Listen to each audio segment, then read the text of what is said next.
संशोधन अधिनियम 2024 जो है ये सीधा सीधी मुसलमानों की अस्मिता पर हमला है।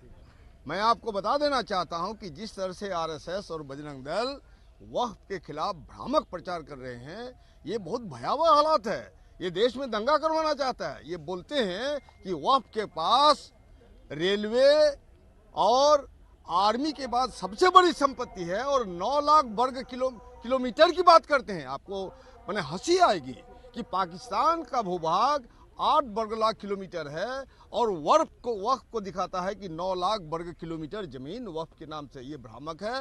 वक्फ एक ट्रस्ट नहीं है, वक्फ है। वक्फ का ओनरशिप किसी व्यक्ति पर नहीं है। वक्फ का ओनरशिप गॉड के प्रति जाता है, अल्लाह के प्रति जाता है। वक्फ के माध्यम से हमारे मुसलमान भाइयों के जितने भी मस्जिद है, मदरसा है, कब्रिस्तान है, इमाम बाड़ा है और तालीमी मरकज़ है, इन तमाम और गरीब मजलूम लोगों का जो हेल्थ केयर है, इन तमाम लोगों के लिए वक्फ की संपत्ति वेस्टेड है। ये हजरत खलीफा उमर फारूक के ज़माने से आ रहा है। इस संपत्ति का कोई व्यक्तिगत मालिक नहीं होता है। इस संपत्ति का मालिक गॉड के पास है। It is neither transferable nor saleable. ऐसी हालत में हमारे दूसरे भाइयों के पास भी जो इंडिया के अलग अलग रिलीजियस कॉन्स्टिट्यूएंट है, जैसे मान लीजिए कि हिंदू है, सिख है, ईसाई है, बौद्ध है, जैन है, इनके भी ट्रस्ट है, उनके ट्रस्ट है। अब ये तिरुपति मंदिर में देखिए, और सिर्फ तेलंगाना, आंध्र प्रदेश और तमिलनाडु में 10 लाख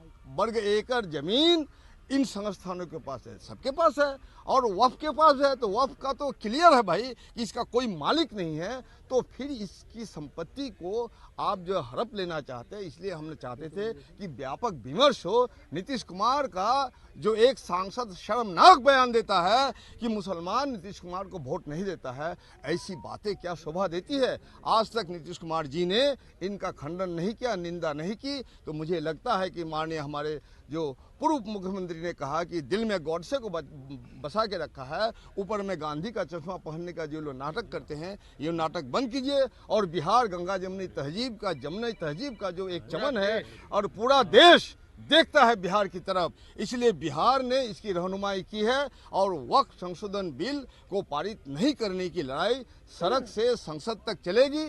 और आज हम लोगों ने इसीलिए उठाया कि पूरी उम्मीद थी कि माननीय मुख्यमंत्री कम से कम विमर्श भी नहीं करेंगे तो आश्वासन देंगे, हम लोग को पढ़वा देंगे। लेकिन जिस सख्ती से अध्यक्ष महोदय ने अपना रोल निभाया, ये आरएसएस और भाजपा के समर्थन में उनका रोल है। और इसलिए ये जो है धर्मनिरपेक्ष जो हमारा ताना बना है, भाईचारे का ताना बना है, ये हम बर्बाद नहीं होने देंगे। जान की कीमत पर भी इस देश की गंगा जमुनी तहजीब की हिफाजत करेंगे। और वक्फ का जो अथॉरिटी है, वक्फ की जो संपत्ति है, ये मुसलमान की किसी भी निजी संपत्ति नहीं है। ऐसे भ्रामक प्रचार मत कीजिए, नफरत फैलाना बंद कीजिए। और आप लोग के माध्यम से हम अपनी देश की जनता को संदेश देना चाहता है कि वक्फ के बारे में जितना भ्रामक प्रचार फैलाया है, ये सब गलत है। हम धर्मनिरपेक्षता है। आज आपको मालूम होगा कि कल इन लोगों ने अपने अपने जो लोगों के जरिए रीट दायर किया कि संविधान के मूल प्रस्तावना में समाजवादी और पंथ निरपेक्ष शब्द हटाया जाए निर्ममता से। कल सुप्रीम कोर्ट ने उसके खारिज कर दिया कि समाजवादी, निर्ममता और पंथ निरपेक्ष शब्द हटेगा नहीं, ये लागू होगा। और इसी तरह से आरक्षण के सवाल पर भी उन लोगों ने अपने लोगों के जरिए रीट करवा दिया। और रीट करवा के आज इस बिल को अगर रिजेक्ट करवा दिया है और ये बिल अस्तित्व में नहीं है तो नया बिल आए। बिल्कुल हम लोग चाहते हैं कि ये प्रतिशत 85% हो। अगर सुप्रीम कोर्ट का हम लोग मांग करते हैं, कमिटी बना दे और स्वतः संज्ञान ले कि ईडब्ल्यूएस पर जब आप कोई वर्डिक्ट पास नहीं करते हैं तो आरक्षण की सीमा रेखा पर वर्डिक्ट क्यों पास करते हैं। हजारों करोड़ रुपये का खर्चा क्यों हुआ, नीतीश कुमार जी जवाब देना होगा। आप ना चाहते हुए भी बिहार की जनता के दबाव पर, बिहार की जनता के डर से और लालू यादव हमारे जो महान नेता है समाजवादी, उनके पहल पर आपको जातीय गणना करना पड़ा। लेकिन फिर आप अपना चेहरा बेनकाब कर रहे हैं, ये बर्दाश्त नहीं होगा। अभी भी संशोधन कीजिए, हम लोग आपका सम्मान करते हैं। आप समाजवादी धारा से जयप्रकाश नारायण का चेला हैं। आप कहाँ फंस गए। गॉडसे को आप उम्मीद नहीं करते हैं आपको गौर से समर्थन करेंगे। आप सरकार चलाते हैं, हम लोग हर मुद्दे पर आपको समर्थन दिया है, सकारात्मक मुद्दे पर, लेकिन जहां नफरत फैलाने की राजनीति आप करेंगे उन लोगों को साथ देंगे। और आपको जो आपका जो ललन सिंह को कई बार आपने निकाला है, निश्चित रूप से आपको ललन सिंह की निंदा करनी चाहिए, उस बयान को वापस लेना चाहिए और ये आगे आपको आके पहल करना चाहिए। इसलिए वह संशोधन बिल 2024 के पक्ष में हम लोग हैं और ये बिल पारित ना हो, पूरे देश की जनता को हम लोग एकजुट करने के लिए आंदोलन कर रहे हैं। बहुत बहुत शुक्रिया, धन्यवाद। और पुराने बिजली बिल माफ किए तो गरीब वहाँ चैन से रह रहे हैं। हम देख रहे हैं कि बिहार में जहाँ पे पहले से ही इतनी गरीबी है, वहाँ स्मार्ट मीटर के नाम पर और ज़्यादा उनको गरीब बनाया जा रहा है। तो ये एक तो वापस लेने की मांग हम लोग कर रहे हैं। दूसरी जो हमारी मांग है कि गरीबों के वास और आवास की गारंटी करो। कास्ट सर्वे का रिपोर्ट में आपने देखा कि बिहार में कितनी बड़ी संख्या में ऐसे लोग हैं जिनके पास अपने घर नहीं है, और प्रधानमंत्री आवास योजना पिछले 7 साल से बिहार में बंद किया हुआ है। तो प्रधानमंत्री आवास योजना से सभी वैसे लोग जिनका मकान पक्का का नहीं है, उनको आच्छादित करते हुए उनको पक्का मकान दे, ये हम लोग चाहते हैं, यही हम लोग मांग कर रहे हैं। मुख्यमंत्री ने तो कई दफा ये बात भी कहा कि बिहार में बिजली हम फ्री नहीं कर सकते हैं। तो मुख्यमंत्री गरीबों के पक्ष में इसका मतलब कि नहीं है। हम तो नहीं कर रहे हैं कि सारे बिजली बिल फ्री कर दीजिए। 200 यूनिट न्यूनतम, जिससे झोपड़ी में रहने वाले वैसे परिवार जिनको खुद सरकार कह रही है कि 20 माने उनकी आमदनी जो है वो 6,000 से भी कम है, तो वैसे परिवार जो 6,000 से कम कमा रहे हैं, 1,000 मोदी जी उनसे सिलेंडर में ले रहे हैं, 1,000 नीतीश जी उनसे बिजली बिल में ले रहे हैं, तो वैसा परिवार चलेगा कैसे? तो इसलिए बिजली बिल माफ करना, हम नीतीश जी कह रहे हैं कि हम माफ नहीं करेंगे इसलिए माफ नहीं होगा, ये कोई बात नहीं हुई। बिहार की जनता देख रही है, झारखंड में वो लागू हो चुका है, बिहार में अगर लागू नहीं होता है तो आने वाले विधानसभा चुनाव में बिहार की जनता ऐसी सरकार को उखाड़ फेंकेगी, ये हम आपसे कहेंगे। विजेंद्र यादव ने कहा है कि स्मार्ट मीटर पे तो हमने अपनी बातों को रख दिया है कि स्मार्ट मीटर में किसी भी तरीके की कोई झोल नहीं हो रहे हैं, कोई भ्रष्टाचार नहीं हो रहा है। एकदम खुला भ्रष्टाचार है। और विजेंद्र यादव जी से आपको पूछना चाहिए, सुपौल जिला से आते हैं, आखिर बिहार में सुपौल जिला ऐसा क्यों जिला है जहां पर अभी तक एक भी स्मार्ट मीटर नहीं लगा?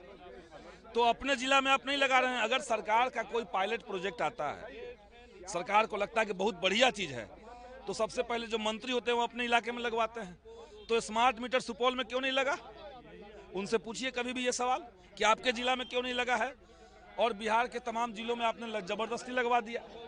अब जिस परिवार का बिजली बिल पहले 400 आता था, 300 आता था, अब 1,000 आ रहा है स्मार्ट मीटर से। और ये कोई कहने की बात नहीं है, आप गांव देहात में जाकर के देखिए। तो विजेंद्र यादव क्या कर रहे हैं वो इम्पोर्टेंट नहीं है, मुख्यमंत्री क्या चाहते हैं वो इम्पोर्टेंट नहीं है, बिहार की जनता की मांग क्या है ये महत्वपूर्ण है। एकदम हम लोग सदन में इसको उठा रहे हैं। क्या हुआ सदन में? हम लोग मांग उठा रहे हैं, लेकिन सरकार जो है वो गूंगी बहरी हो चुकी है। जनता के मुद्दों से उनको मतलब नहीं है। ये केन प्रकारेण किसी तरीके से सत्ता में बने रहना, यही नीतीश कुमार की राजनीति है। अब देखिए कि वक्फ संशोधन अधिनियम के खिलाफ हम लोग आज सदन में वो भी उठेगा मामला, तो हम लोग मांग उठा रहे हैं और नीतीश कुमार चुप्पी साध के बैठे हुए हैं। आप जब कहते हैं कि हम धर्मनिरपेक्ष पार्टी हैं, तो किसी भी धर्म के लोगों का जो सामाजिक और धार्मिक संपत्ति है, जिसको देश में सच्चर कमेटी ने भी कहा कि नहीं, वक्फ की जो कमेटियां हैं उनको और दुरुस्त करना चाहिए, तो आप दुरुस्त करने की बात छोड़ दीजिए, आप उसको खत्म कर रहे हैं। क्यों मुख्यमंत्री शांत क्यों है? शांत है क्योंकि भाजपा का इशारा है, कुर्सी का लालच है, मुसलमानों से सिर्फ दिखावा था उनका प्रेम। और देश में इतनी बड़ी आबादी मुसलमानों की, आप उसको अनसेफ कर दे रहे हैं। आप देख रहे हैं कि देश में हर जितना भी मस्जिद है, भाजपा और आरएसएस के लोग उन मस्जिदों की खुदाई करके कुछ निकालेंगे, दंगा करवाएंगे, हत्या करवाएंगे, जैसे संभल में अभी हुआ। तो ये भाजपा की रणनीति है। और वक्फ संशोधन अधिनियम के बाद आप समझिए कि पूरे देश में जितनी भी मुस्लिम समुदाय की संपत्तियां हैं, सारी संपत्तियों पर इसी तरह के विवाद शुरू हो जाएंगे। और विवाद शुरू हो जाने के बाद देश का जो धार्मिक और जो सामाजिक ताना बना है वो सब ध्वस्त हो जाएगा। तो यही बीजेपी चाह रही है और उसी के इशारे पर नीतीश कुमार ये काम कर रहे हैं। वक्फ बिल अमेंडमेंट जो लाना चाहती है भारतीय जनता पार्टी, उसके खिलाफ है। संविधान के प्रावधान में अगर आप पढ़िएगा पहले हिस्से और अनुच्छेद 25 से लेकर 30 तक ये जो प्रोटेक्शन है, माइनॉरिटीज प्रोटेक्शन, जिसकी बात संविधान में की गई, उसी में वक्फ की प्रॉपर्टीज भी आती हैं और वक्फ का इस्तेमाल भी आता है। तो इसका मतलब ये है कि सीधा सीधी आप संविधान को ही छेड़ना चाहते हैं। हम तो जानते हैं कि भारतीय जनता पार्टी जब भी आती है संविधान की समीक्षा की बात करती है, इसीलिए पूरा विपक्ष संविधान की उस प्रस्तावना को अक्षरशः पालन करता है। और हम चाहते हैं कि नीतीश कुमार चुप्पी अपना तोड़े और हम किसी भी हालत में, कभी भी हो, हम किसी भी हालत में इसको बर्दाश्त नहीं करेंगे कि संविधान में और संविधान के प्रस्तावनाओं में छेड़छाड़ हो। धन्यवाद।